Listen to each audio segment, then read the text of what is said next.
Assalamualaikum warahmatullahi wabarakatuh. Welcome to my channel Unbox with Sabi. நான் இன்னைக்கு இந்த வீடியோல ரமலான் நோன்புக்காக நான் என்னென்னலாம் ப்ரீப்ரிப்பேர்டா வீட்ல பண்ணி வச்சேன் அப்படிங்கறத உங்களோட நான் ஷேர் பண்ணிக்க போறேன்.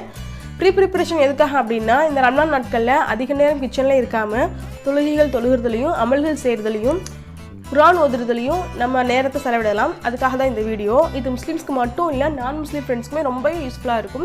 கண்டிப்பா வீடியோ ஃபுல்லா ஸ்கிப் பண்ணாம பாருங்க. சரி வாங்க இப்போ நம்ம வீடியோக்குள்ள போலாம். ஃபர்ஸ்ட் நான் இன்னைக்கு பஜ்ஜி மாவு மிக்ஸ் தான் ரெடி பண்ண போறேன். அதுக்கு நான் இன்னைக்கு 500 கிராம் அளவுக்கு கடலை மாவும் 125 கிராம் அளவுக்கு அரிசி மாவு 2 டேபிள் ஸ்பூன் அளவுக்கு மிளகாய் தூள் 1 டேபிள் ஸ்பூன் அளவுக்கு பெருங்காய தூள் கொஞ்சமா மஞ்சள் தூள் தேவையான அளவு உப்பு சேர்த்துட்டு நல்லா மிக்ஸ் பண்ணிக்கலாம்.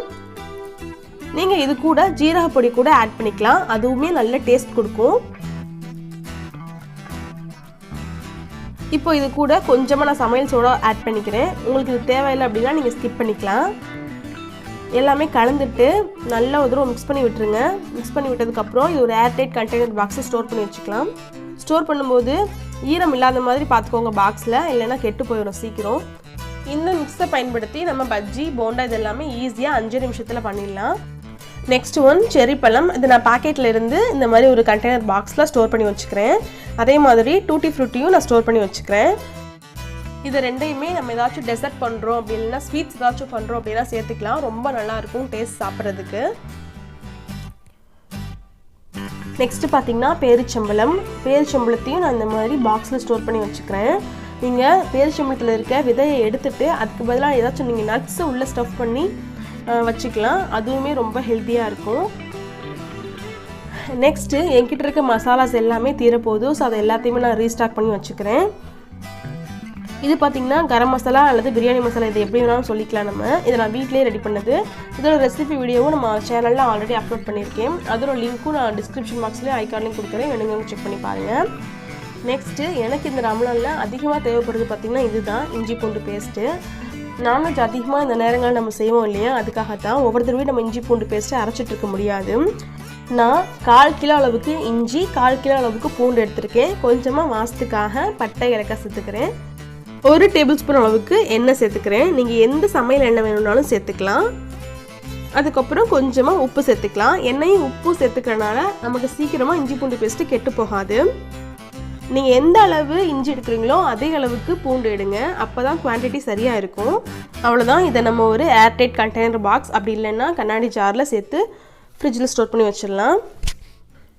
அடுத்து மண்டை வெல்லத்தை இந்த மாதிரி ஒரு உலக்கையை வச்சு இடிச்சிட்டு நல்லா கொஞ்சம் பவுடர் ஆனதுக்கப்புறம் ஒரு பாக்ஸில் போட்டு ஸ்டோர் பண்ணி எடுத்து வச்சுக்கலாம். நம்ம ஏதாச்சும் ஸ்வீட்ஸ் பண்ணுறோம் இல்லை பாயசம் எதுவும் பண்ணுறோம் அப்படின்னா நமக்கு வெல்லம் கண்டிப்பாக தேவைப்படும்.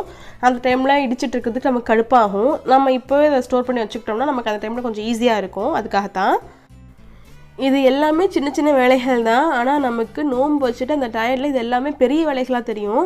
அதனால தான் நம்ம இப்போவே அதை ரெடி பண்ணி வச்சுக்கிட்டோம்னா நமக்கு அந்த டைமில் ரொம்பவே ஈஸியாக இருக்கும். நெக்ஸ்ட்டு லெமன் ஜூஸ் ரெடி பண்ணி வச்சுக்கிறது நமக்கு ரொம்பவே யூஸ்ஃபுல்லாக இருக்கும். நன்னாரி சர்பத் அப்புறம் லெமன் ஜூஸ் இது எல்லாத்துக்குமே நமக்கு இது யூஸ் ஆகும். அதே மாதிரி நம்ம வீட்டில் குழந்தைங்க இருந்தாங்க அப்படின்னா அவங்களுக்கு ஸ்கூலுக்கு லஞ்ச் அண்ட் டிஃபன் ரெடி பண்ணி கொடுக்கணும் இல்லையா, அதுக்குமே நமக்கு இந்த லெமன் ஜூஸ் வந்து ரொம்பவே ஹெல்ப்ஃபுல்லாக இருக்கும். ஸோ கண்டிப்பாக நீங்கள் இதை உங்கள் வீட்டில் ரெடி பண்ணி வச்சுக்கோங்க. ஓகே, எல்லா லெமனுமே பிழிஞ்சு ஜூஸ் எடுத்தாச்சு. இதை ஒரு கண்டெய்னர் பாக்ஸ் அப்படி இல்லைன்னா கண்ணாடி ஜாரில் ஸ்டோர் பண்ணி வச்சுக்கலாம். நீங்கள் ஸ்டோர் பண்ணி வைக்கிற அந்த பாத்திரம் வந்து ட்ரையாக இருக்க மாதிரி பார்த்துக்கோங்க. ஈரம் இருந்துச்சுன்னா கெட்டு போயிடும். ஸோ ட்ரை பண்ணிவிட்டு வெயிலில் காய வச்சுட்டு அதுக்கப்புறம் நீங்கள் அதை யூஸ் பண்ணுங்கள். அடுத்து தேங்காய் இந்த மாதிரி அருவாமனையில் துருவுறது கஷ்டமாக இருக்குதுன்னு நினச்சிங்கன்னா நீங்கள் சின்ன சின்ன பீஸாக தேங்காயை கட் பண்ணிவிட்டு அதை மிக்ஸி ஜாரில் சேர்த்துட்டு 2 தடவை பல்ஸ் மோடில் வச்சு சுற்றினீங்கனால போதும். அழகாக இந்த மாதிரி பூ மாதிரி கிடச்சிரும். பட் எனக்கு இதுதான் சாட்டிஸ்ஃபை ஆகும். அதனால் நான் இப்படி பண்ணிக்கிட்டேன். நீங்கள் தேங்காய் பூ எடுத்து வச்சிட்டிங்க அப்படின்னா நீங்கள் ஸ்வீட்ஸ் ஏதாச்சும் பண்ணுறீங்க ஸ்டஃப் பண்ணுறதுக்கு கூட நீங்கள் இதை யூஸ் பண்ணிக்கலாம். அதேமாதிரி பொரியலுக்கு யூஸ் பண்ணிக்கலாம். அதே மாதிரி குழம்பு கூட நீங்கள் இதை யூஸ் பண்ணிக்கலாம்.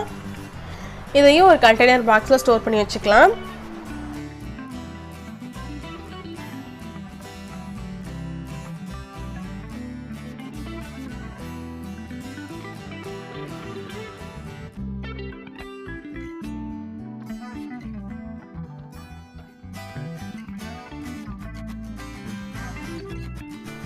அதே போல் கொஞ்சம் தேங்காய்களை இந்த மாதிரி சின்ன சின்ன பீஸஸாக கட் பண்ணி ஒரு பாக்ஸில் ஸ்டோர் பண்ணி ஃப்ரீசரில் வச்சுக்கலாம்.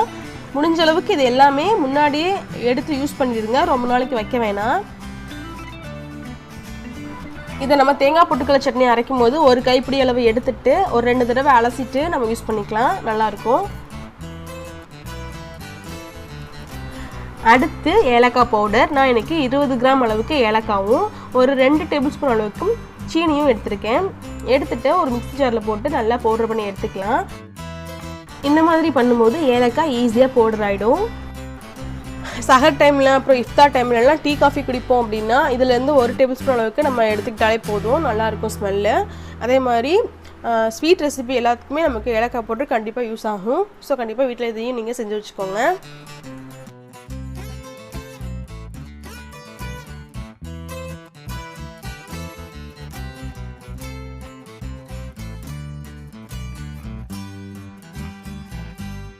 நெக்ஸ்ட்டு அகரகர், கடல் பாசின்னு சொல்லுவாங்க இல்லையா, அதுதான் இது. அதையும் இந்த மாதிரி சின்ன சின்ன பீஸஸாக கட் பண்ணி மிக்சியில் போட்டு நம்ம பவுட்ரு பண்ணி வச்சுக்கலாம்.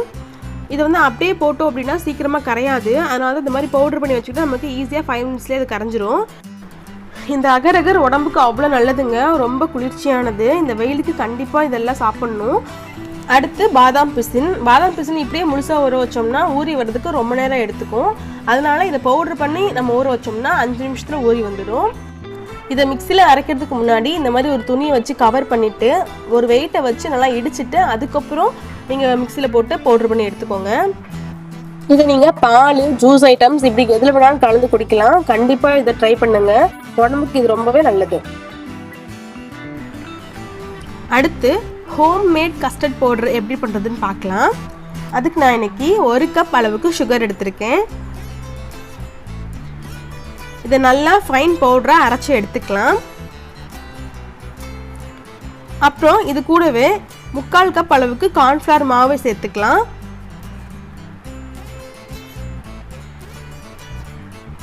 அதுக்கப்புறம் 3/4 கப் அளவுக்கு பால் பவுடர். நான் இன்னைக்கு அமுல்யா பால் பவுடர் எடுத்திருக்கேன். பிராண்டடான பால் பவுடராக எடுத்துக்கோங்க, அதுதான் நல்லா டேஸ்ட் கொடுக்கும். அதுக்கப்புறம் வெனிலா எசன்ஸ் சேர்த்துக்கிறேன். உங்களுக்கு என்ன ஃப்ளேவரில் கஸ்டர்ட் பவுடர் வேணுமோ அந்த ஃப்ளேவர் எசன்ஸ் நீங்கள் சேர்த்துக்கலாம்.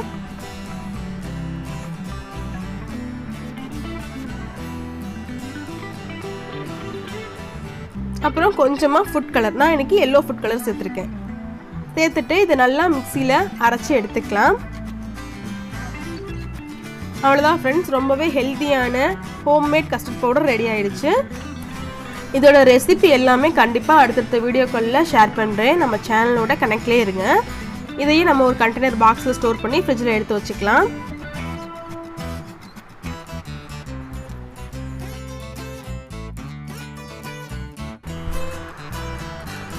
நெக்ஸ்ட்டு பிரெட் க்ரம்ஸ் ரெடி பண்ண போகிறோம். அதுக்கு இன்றைக்கி நான் 1 பாக்கெட் அளவுக்கு எலைட் ரஸ்க் எடுத்திருக்கேன். அது இந்த மாதிரி சின்ன சின்ன பீஸஸாக உடச்சிட்டு மிக்சியில் போட்டு அரைச்சி எடுத்துக்கலாம். அவ்வளோதான் ஃப்ரெண்ட்ஸ், நம்ம ஈஸியாக பிரெட் க்ரம்ஸ் ரெடி பண்ணியாச்சு. நம்ம கட்லெட்லாம் பண்ணும்போது இதில் டிப் பண்ணி ஆயிலில் ஃப்ரை பண்ணால் போதும், ரொம்பவே கிறிஸ்பியான கட்லெட் நமக்கு கிடச்சிரும். அடுத்து ரொம்பவே ஹெல்த்தியான பாதாம் பவுடர் மிக்ஸ் எப்படி போட்டதுன்னு பார்க்கலாம். அதுக்கு 250 கிராம் அளவுக்கு பாதாம், 10லேருந்து 15 முந்திரி, 1/2 கப் அளவுக்கு பால் பவுடர், 1 கப் அளவுக்கு சர்க்கரை, அப்புறம் கொஞ்சமாக ஏலக்காய் பவுடர், இதெல்லாம் எடுத்துக்கலாம். ஸ்டவ் ஆன் பண்ணிவிட்டு பாதாமையும் முந்திரியும் நல்லா ட்ரை ரோஸ்ட் பண்ணிக்கலாம். நீங்கள் முந்திரிக்கு பதிலாக எந்த நட்ஸ் வேணாலும் நீங்கள் யூஸ் பண்ணலாம், பிஸ்தா இந்த மாதிரி எது வேணாலும் யூஸ் பண்ணிக்கலாம். நல்லா ட்ரை ரோஸ்ட் பண்ணிட்டு இதை ஆற விட்டுறலாம். பாதாம் நல்லா ஆறுனதுக்கு அப்புறம் நம்ம இதில் 1 கப் அளவுக்கு சுகர் ஆட் பண்ணிக்கலாம் ஜாரில். அது கூடவே கொஞ்சமாக ஏலக்காய் பவுடர்,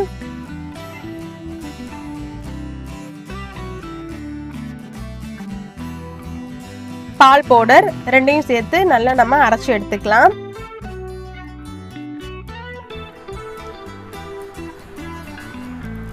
இதில் இப்போது வறுத்து ஆற வச்சிருக்க நட்ஸை சேர்த்துக்கலாம். சேர்த்து நல்லா அரைச்சிக்கலாம். ரொம்ப ஃபைன் பவுடராக அரைக்க வேணாம், கொஞ்சம் கொரகொரப்பாக இருந்தால் போதும். ஒரு 85% அளவுக்கு அரைச்சிக்கோங்க.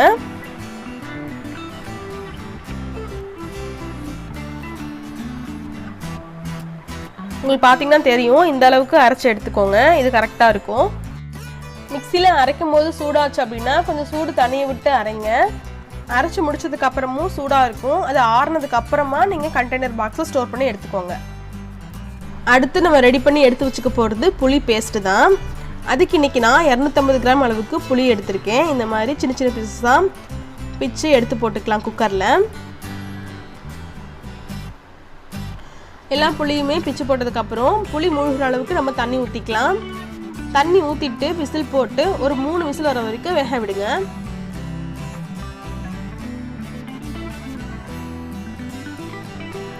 இந்த புளி பேஸ்ட்டு ரெடி பண்ணுறது கொஞ்சம் கஷ்டமாக தான் இருக்கும். ஆனால் ரெடி பண்ணி வச்சுக்கிட்டிங்க அப்படின்னா உங்களுக்கு ரொம்பவே ஹெல்ப்ஃபுல்லாக இருக்கும். வேலை ஈஸியாக முடிஞ்சிடும். பாருங்கள், இப்போ 3 விசில் நல்லா வந்துருச்சு. இப்போ நீங்கள் சூடாக இருக்கும்போது இந்த மாதிரி ஒரு கரண்டியை வச்சு நல்லா அதை மசிச்சு விடுங்க. ஓகே, நல்லா இதை மசிச்சு எடுத்ததுக்கப்புறம் இதை அப்படியே ஒரு வடிகட்டியில் எடுத்துக்கலாம். கீழே இந்த மாதிரி பாத்திரம் வச்சுட்டு நம்ம கரண்டியை வச்சு வடிகட்டியில் புளியை நல்லா மசிச்சு விடுங்க. இப்படி பண்ணும்போது அடியில் அந்த ஜூஸ் வந்துடும், மேலே சக்கையெல்லாம் நின்றுக்கும்.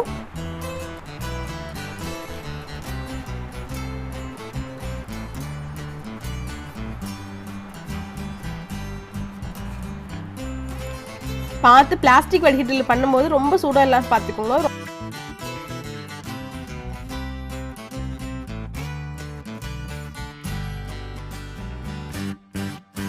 இப்படி நல்லா எல்லா பேஸ்ட்டையுமே நம்ம எடுத்துக்கலாம். இப்போ மறுபடியும் அந்த சக்கை எல்லாத்தையும் அதே குக்கரில் போட்டுட்டு கொஞ்சமாக வெது வெதுன்னு தண்ணி இதில் ஊற்றி ஆட் பண்ணிக்கலாம். வெது வெதுப்பாக தண்ணி ஊற்றுறதுனால நமக்கு பேஸ்ட் இன்னுமே நிறையா கிடைக்கும். தண்ணி ஊற்றிட்டு நல்லா அதை கிண்டி விடுங்க.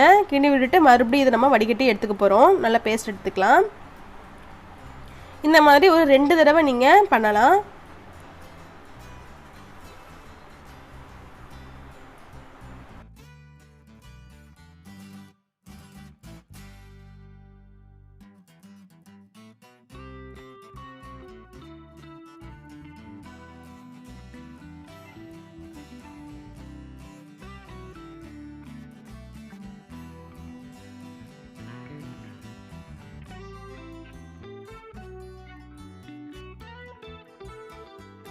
ஓகே, இப்போ நம்ம இதில் நிறையா பேஸ்ட் எடுத்துட்டோம். இதுக்கப்புறம் இதில் ஒன்றுமே இருக்காது.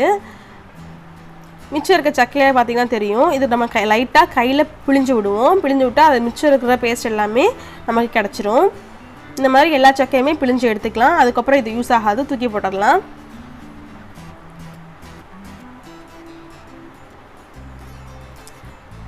ஓகே, இந்த அளவுக்கு நமக்கு பேஸ்ட் கிடச்சிருக்கு. இதை வந்து நம்ம அதே குக்கரில் வச்சுட்டு நல்லா ஒரு 10 மினிட்ஸ் கொதிக்க விடுவோம். கொதித்து ஆறுனதுக்கப்புறம் நம்ம இதை ஒரு கண்டெய்னர் பாக்ஸில் ஸ்டோர் பண்ணி வச்சுக்கலாம். கண்ணாடி ஜாராக இருந்தால் ரொம்பவே நல்லது. இந்த கன்சிஸ்டன்சி பார்த்துக்கோங்க. ஆறுனதுக்கப்புறம் இன்னுமே கெட்டியாகும். ஸோ இந்த கன்சிஸ்டன்சி கரெக்டாக இருக்கும். இந்த புளி பேஸ்ட் நம்மக்கிட்ட இருந்துச்சு அப்படின்னா புளி ரசம் வைக்கலாம், புளிக்குழம்பு பண்ணலாம், மீன் குழம்பு, இந்த மாதிரி புளி யூஸ் பண்ணி நீங்கள் என்னெல்லாம் டிஷ் பண்ணுவீங்களோ அது எல்லாத்துக்குமே இந்த புளி பேஸ்ட்லேருந்து ஒரு 2 டேபிள் ஸ்பூன் அளவுக்கு யூஸ் பண்ணால் போதும். அடுத்து நான் சுகரை பவுட்ரு பண்ணி எடுத்து வச்சுக்க போகிறேன். இது எதுக்காக அப்படின்னா ஜூஸ் போடும்போது நம்மளால் இனிப்பு கரெக்டாக இருக்கான்னு பார்க்க முடியாது. ஸோ கம்மியாக தான் போடுவோம். இஃப்தார் டைமில் பார்த்திங்கன்னா நமக்கு இனிப்பு தேவைப்படும். அப்போது வந்து நம்ம முழுசாக இருக்க சுகரை போட்டோம் அப்படின்னா சீக்கிரம் கரையாது. நம்ம இதே பவுட்ரு பண்ணி வச்சுக்கிட்டோம்னா ஈஸியாக கரைஞ்சிரும். அதுக்காகத்தான்.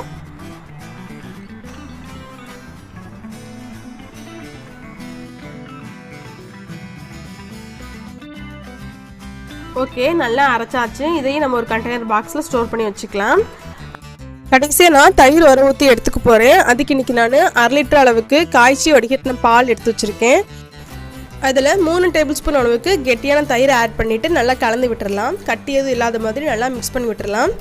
மிக்ஸ் பண்ணதுக்கப்புறம் மூடி போட்டு ஒரு 6லிருந்து 8 மணி நேரம் நல்லா உரைய விட்டுடலாம்.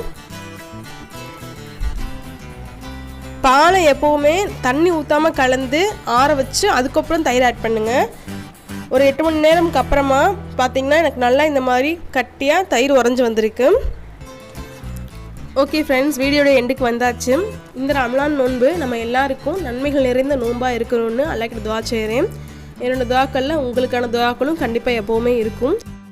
நீங்களும் உங்களோட துஆக்களில் எங்களுக்கான துஆவையும் சேர்த்துக்கோங்கன்னு சொல்லி ரெக்வஸ்ட்டோட கேட்டுக்கிறேன். ஓகே ஃப்ரெண்ட்ஸ், வீடியோ உங்களுக்கு ரொம்பவே யூஸ்ஃபுல்லாக இருக்குன்னு நம்புகிறேன். வீடியோ பிடிச்சிருந்துச்சு அப்படின்னா லைக் அண்ட் கமெண்ட் பண்ணுங்கள். உங்களோட ஃப்ரெண்ட்ஸ் அண்ட் ஃபேமிலிக்கு ஷேர் பண்ணுங்கள். மறக்காமல் நம்ம சேனலை சப்ஸ்கிரைப் பண்ணிவிட்டு பக்கத்தில் இருக்க பெல் ஐகானை கிளிக் பண்ணி ஆளுங்கிற ஆப்ஷனை டேப் பண்ணிக்கோங்க. அப்போ தான் நான் போகிற வீடியோஸ் எல்லாமே ஒன்றுக்குன்னு எங்கள் ஃபோனுக்கு நோட்டிஃபிகேஷனில் வரும். Thank you guys.